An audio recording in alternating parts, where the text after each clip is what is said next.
आदाब अर्ज़ नाज़रीन, एक ख़बरनामे में आपका खैर मक़दम है। आप देख रहे हैं एक ख़बरनामा मेज़बान रऊफ़ आज़मी के साथ। अगर आप हमारे चैनल को सब्सक्राइब ना करें हो तो प्लीज़ सब्सक्राइब कर लें। ताज़ा तरीन ख़बरों के लिए, ताज़ा तरीन तबसरों के लिए देखते रहें एक ख़बरनामा मेज़बान रऊफ़ आज़मी के साथ। भारत सरकार ने विदेशों में फंसे भारतीयों को वापस भारत लाने के लिए सुविधा प्रदान करने की अनुमति दे दी है। यात्रा की व्यवस्था हवाई जहाज़ या नौसेना के जहाज़ों द्वारा की जाएगी। इस संबंध में एसओपी तैयार की गई है और आज जारी कर दी जाएगी। विदेश मंत्रालय के दूतावास और उच्च आयोग ऐसे व्यथित भारतीय नागरिकों की सूची तैयार कर रहे हैं। ये सुविधा पेमेंट बेसिस पर उपलब्ध कराई जाएगी। हवाई यात्रा के लिए नॉन शेड्यूल्ड कमर्शियल फ्लाइट्स का इंतज़ाम किया जा रहा है। ये यात्राएं फेज्ड मैनर में 7 मई से प्रारंभ होंगी। फ्लाइट लेने से पहले यात्रियों की स्क्रीनिंग की जाएगी। केवल एसिम्प्टोमेटिक ट्रैवलर्स को ही यात्रा की अनुमति होगी। यात्रा के दौरान सभी यात्रियों को स्वास्थ्य मंत्रालय और सिविल एविएशन मंत्रालय द्वारा जारी किए गए प्रोटोकॉल्स जैसे हेल्थ प्रोटोकॉल्स आदि का पालन करना होगा। गंतव्य पर पहुंचकर सभी को आरोग्य सेतु ऐप पर रजिस्टर करना होगा। सभी की मेडिकल जांच की जाएगी।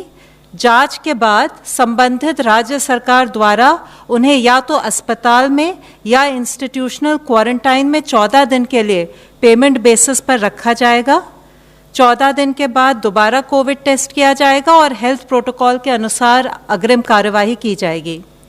राज्य सरकारों को वापस आने वाले भारतीयों के परीक्षण, क्वारंटाइन और अपने राज्यों में उनकी आवाजाही की व्यवस्था बनाने के लिए सलाह दी जा रही है।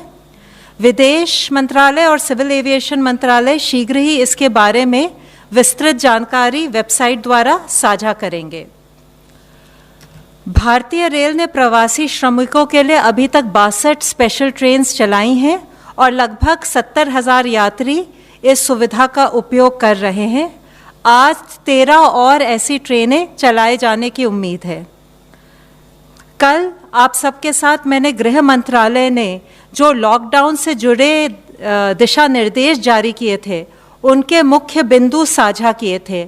आज मैं आपके साथ लॉकडाउन से जुड़े जो नेशनल डायरेक्टिव्स यानी राष्ट्रीय निर्देश हैं उनकी तरफ आपका ध्यान आकृष्ट करना चाहूँगी। सार्वजनिक स्थानों के लिए जो हमने निर्देश जारी किए हैं उसमें सबसे पहले यही है कि सभी को फेस कवर यानी फेस मास्क लगाना अनिवार्य है। सार्वजनिक स्थानों पर सबको 2 गज की दूरी बनाए रखना ज़रूरी है। सार्वजनिक स्थानों पर थूकना दंडनीय अपराध है। इन स्थानों पर शराब, पान, गुटखा, तंबाकू इत्यादि का सेवन करना वर्जित है। दुकानों पर सोशल डिस्टेंसिंग के नियमों का पालन किया जाना अनिवार्य है। दुकान पर एक समय में 5 से अधिक व्यक्ति नहीं हो सकते। किसी भी संगठन या ऑर्गेनाइजेशन को 5 या 5 से अधिक लोगों को एक स्थान पर इकट्ठा करने की अनुमति नहीं है। विवाह संबंधी समारोह में 50 व्यक्तियों से अधिक के शामिल होने पर रोक है। इन समारोह में भी सोशल डिस्टेंसिंग के नियमों का पालन करना आवश्यक है। इसी प्रकार अंतिम संस्कार में भी सोशल डिस्टेंसिंग के नियमों का पालन करते हुए 20 व्यक्तियों से अधिक शामिल नहीं हो सकते। अब मैं आपके साथ कार्यस्थलों के लिए जारी राष्ट्रीय निर्देशों को फिर से साझा करना चाहूँगी। कार्यस्थलों पर thermal scanning, hand wash, sanitisers और फेस मास्क पर्याप्त मात्रा में उपलब्ध कराना आवश्यक है। कार्यस्थलों पर और कंपनी परिवहन में इंचार्ज द्वारा सोशल डिस्टेंसिंग सुनिश्चित करना भी आवश्यक है।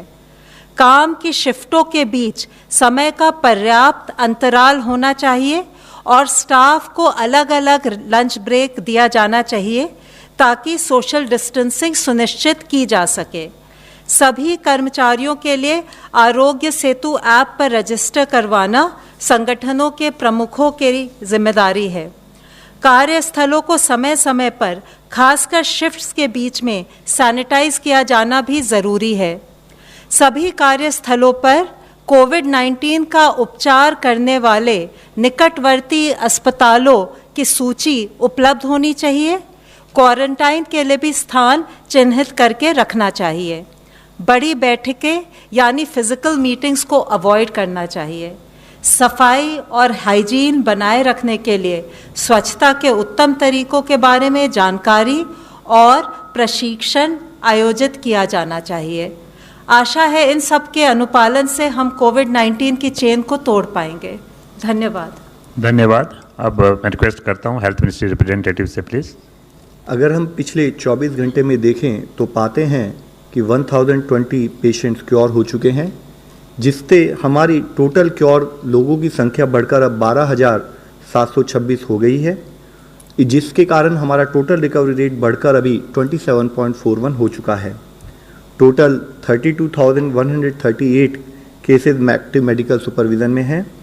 पिछले 24 घंटे में 3,900 एडिशनल केसेस कंफर्म नोट किए गए हैं, जिसके कारण हमारी कुल कंफर्म केसेस की संख्या अब बढ़कर 46,433 हो चुकी है। पिछले 24 घंटे में भारत में कोविड-19 के कारण हुई डेथ में 195 केसेस का इंक्रीज नोट किया गया है, जिसके कारण कुल डेथ की संख्या अब बढ़कर 1,568 हो चुकी है। पिछले 24 घंटे में हमने कंफर्म केसेस और डेथ की संख्या में अब तक का हाईएस्ट इंक्रीज नोट किया है।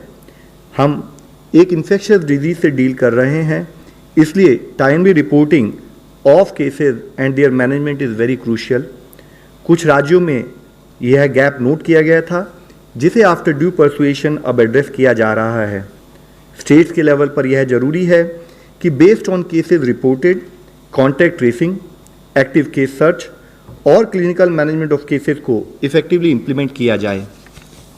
जहां हम सब लोग कोविड से लड़ने के लिए सभी तरह के एफर्ट्स कर रहे हैं, यह भी ज़रूरत है कि नॉन कोविड हेल्थ सर्विसेज भी नागरिकों को मिलती रहें। हमने delivery of non essential health services के बारे में ऑलरेडी 14 अप्रैल को गाइडलाइंस जारी की थी।